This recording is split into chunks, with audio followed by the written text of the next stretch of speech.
Hi friends, Shayla here. So I am here to wrap up fully the month of November for you. In the month of November, well, what I've been doing lately, since I've moved to weekly wrap-ups, I kind of do a stats and favorites video for each month so I can talk a little bit more about some of my favorites and give you all of the stats that you might be interested in to see how my entire reading month went. It was a pretty dang good reading month this month. Not just in amount of titles, but amount of higher ratings and things. I didn't have as many low ones as I have in the past, so I'm really excited for this. I do have the stats just right here, so if you see me looking off to the side, that's what I'm looking at. So real quick and you'll see it like right here. So for the month of November, I read 53 books, 21 volumes of manga, only one audiobook, which was a reread, so it's not counting towards the books. Number of pages read were 19,813, and my yearly pages are 194,309. Again, that yearly total blows my mind because I know I'm going to be over 200,000 by the end of the year because my average for the month is going to put me over 200,000. And I have 25 days of manga in December, so it's going to be insane. It's crazy. Next, let's go over my manga stats for the month. So I read 4 shonen titles, 10 shoujo titles, 5 seinen titles, and 2 josei titles. These stats were almost identical to last month, with the exception of there being fewer josei and a few less volumes. So I do plan on reading a lot more josei this month, so look forward to that. Next, let's go over star ratings for the books. So to start off, I did DNF 2 books this month. One I talked about in my previous wrap-up, and the other one was just yesterday. I'm filming this on the 1st. You won't see it for a few days, but know that I'll talk about that in my next weekly wrap-up. I had 1 2-star read this month, 7 3-star reads, 5 3.5-star reads, 31 4-star reads. Now let me clarify, a 4-star read is a good solid read that I would recommend to other people. 2 4.5 stars, which means they were barely not 5 stars, and then I had 5 5-stars, and I will be talking about all of the 5 stars in this video because there were so few. Then when it comes to the manga star ratings, I had 2 3-star reads, 7 4-star reads, 1 4.5-star reads, and 11 5-star reads. My manga reading always tends to be higher. I'm a lot pickier about what I'll pick up for manga, and it was just a really solid reading month there. So now that the stats are out of the way and I'm not going to have to look over to this side anymore, let's go ahead. I'm going to talk about the manga volumes first. So I'm only picking my favorites out of the group. And like I said, there were 11 5-stars, so I only picked my favorites, and then all of my 5-star books you'll be hearing about. So first up, Requiem of the Rose King Volume 13. Y'all shouldn't be surprised that this is right here. I love this series so much. This particular volume ended in a place that has me hurting in so many ways, and I don't think we get another volume till next summer. So it's gonna be a while. I'm in my feelings about it, but this volume is so good. It's so political. There's always so many things moving around within it. It's amazing. I love it so much. This is a very gritty, very Game of Thrones type political situation where people are just killing to get on the throne and have the power. This is based on the War of the Roses, and it's a mix-up of Shakespeare's Henry VI and Richard III. It's beautiful. It's amazing. I absolutely love it. We are getting an anime for this next year, so hopefully that will fill in the gap in between volumes for me so that I can still have some Requiem of the Rose King in my life in between volumes, because man, I sure love this series. Next is another one that shouldn't surprise you if you've been around my channel this year, and that is Fire in His Fingertips Volume 2. We continue on with Rio and Soma as they start to establish a more than friends type relationship more solidly, I guess we could say, because they start to do that in the first volume, but it's much more solid in the second volume, and we see her start to come around to him, but she still worries that he is a playboy and that she won't be able to keep him, all that kind of stuff. It's so good. I really love this. And the whole friends to lovers situation within this is great. These are explicitly smutty, so go in knowing you're going to see all the body parts. That's just how this title works. So yes, I absolutely love this. Volume 2 was even better than Volume 1 for me. So yes, definitely dive into this series. All right, another one that shouldn't surprise y'all is on this list is Sacrificial Princess and the King of Beasts. This is another of my favorite series currently printing. That's a shoujo title. This is a political fantasy featuring a girl who's been raised her entire life to be the slave to the King of Beasts.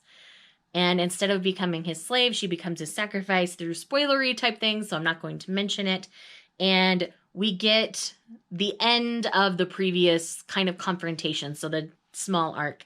We're in a bigger arc still with Seraphi. Yeah, that's her name, Seraphi. I double-checked the back to make sure. So Seraphi and Leon are in a really good place. We see Leon leaning on Seraphi in a kind of vulnerable situation within this volume. And there's even a page where I tabbed it because I just love what was said.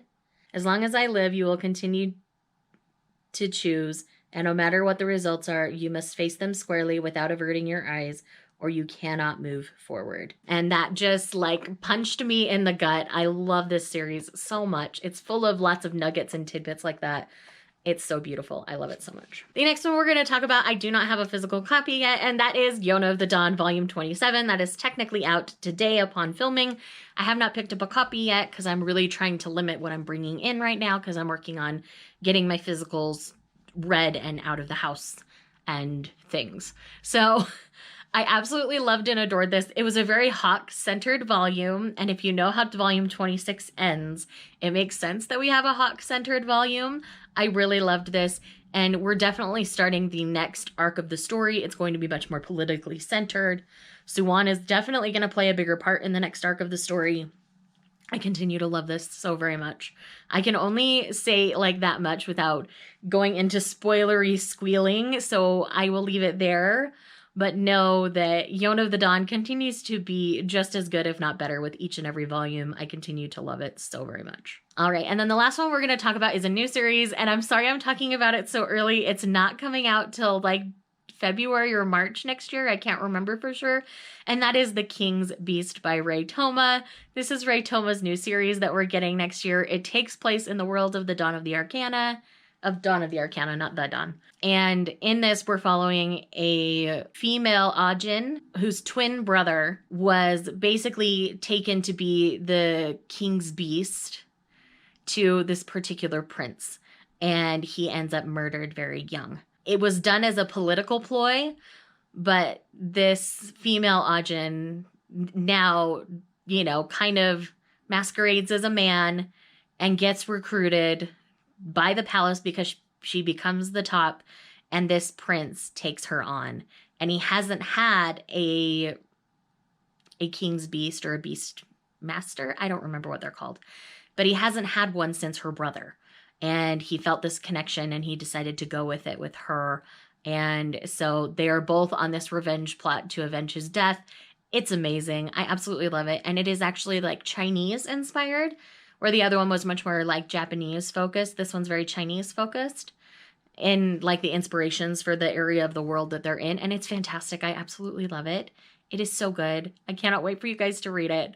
And I hate that I can only say that much because I will spoil everything if I do, and I can't do that. And I love it so much. Just know that it's tropes I love. I already ship the prince and her, like the whole bodyguard and royalty thing. Like I'm shipping it so hard. It's so good. The art is always with Ray Toma is amazing.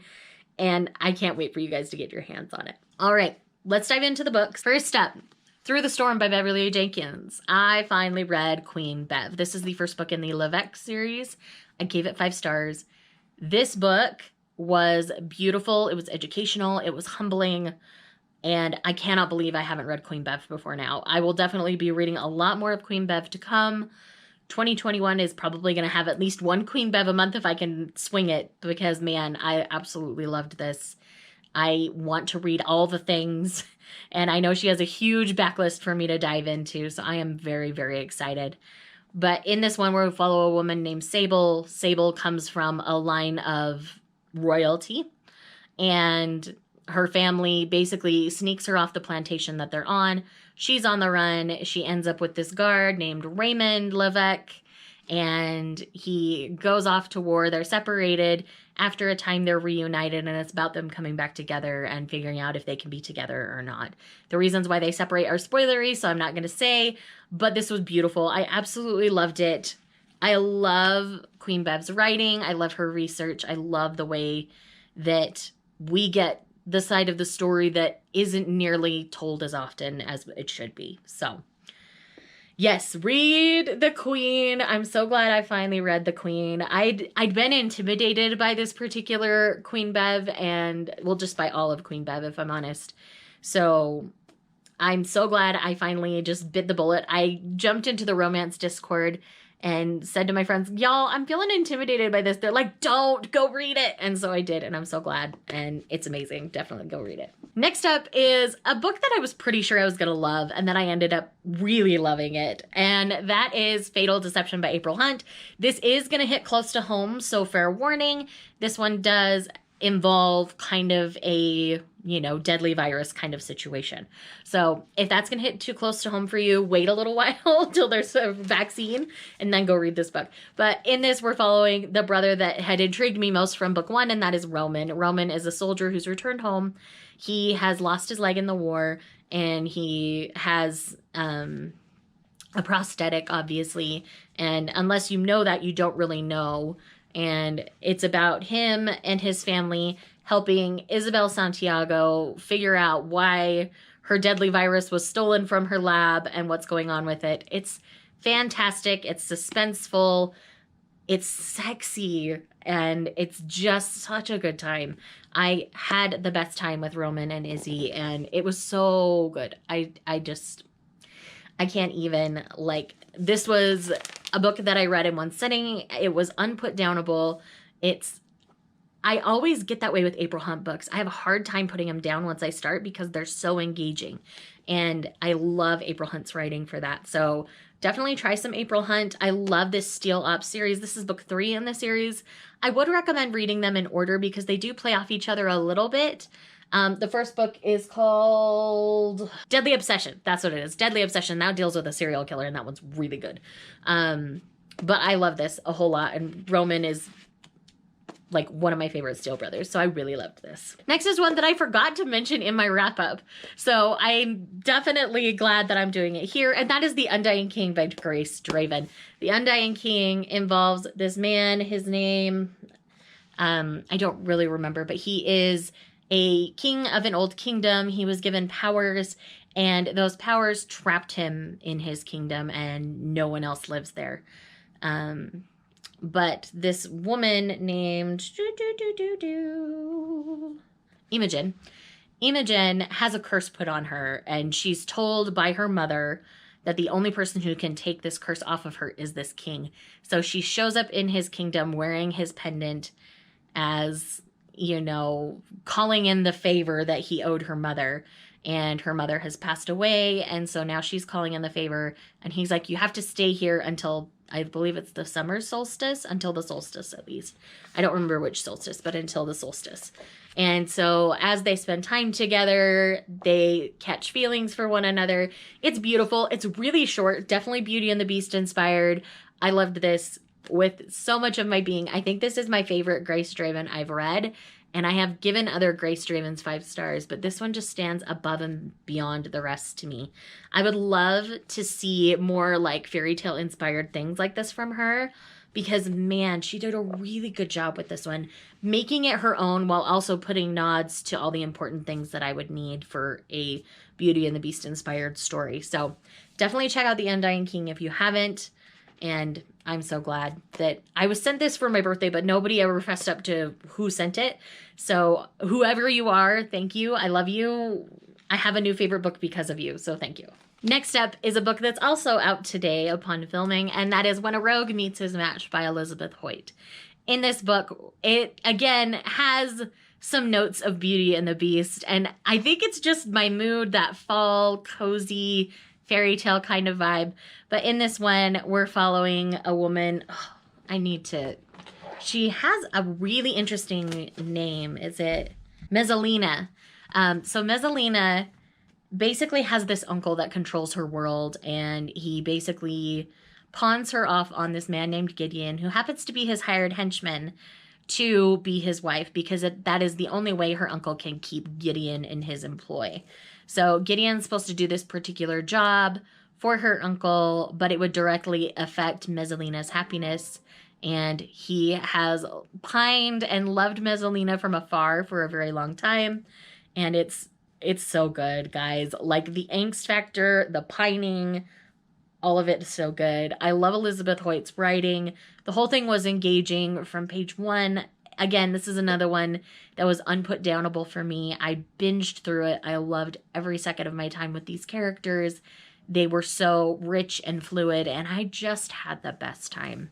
So definitely read this book. Read the Grey Court series. This is book 2. The first one is Not the Duke's Darling. I want to reread that one because I don't think I enjoyed it as much as this one on a first read. But I was a lot newer to reading historical when I read that one. So I want to revisit it and see how I'd feel about it now, because, man, Elizabeth Hoyt's writing was so good. So definitely check out the series. I think it's fantastic. And then the last one we have is This Cowboy of Mine. And I keep trying to say This Cowboy Is Mine instead of This Cowboy of Mine, but it's This Cowboy of Mine. This one comes out mid-December, like December 15th, I think is the date. And in this one, we're following a woman named Kirby. Kirby spent some years living in the city. She didn't like it, so she ended up coming back to Wyoming to buy the ranch that she grew up on, essentially. All of her biological family is dead, but she was raised on her uncle's ranch. Her cousin doesn't want the ranch, so she wants to buy it. And while she's out doing her work surveying a wild pack of horses, she ends up trapped in a snowstorm. The other person trapped in the snowstorm is a man named Casey, who's a veterinarian who tends to look after these wild horses, and it's their romance. It is mixed up in an escaped convict side plot as well, so know that is present. It adds kind of a suspense factor to everything. And I really love the dynamic between Casey and Kirby. They are just engaging to watch together. They really appreciate each other's work and make each other happy in a way that they never thought they'd have. It's beautiful. I absolutely love this. R.C. Ryan is a genius with this book. So it's got survival elements to it in many ways. And it's definitely got that snowed in trope as well. So it's that closed proximity, and it's beautiful. I love it so much. And there's an injured colt that kind of like helps her warm up to him a lot faster. And I love it so much. So thank you guys so much for watching this video. I hope with all my heart that you give some of these favorites that I read this month a try, and I will see you guys tomorrow. Bye.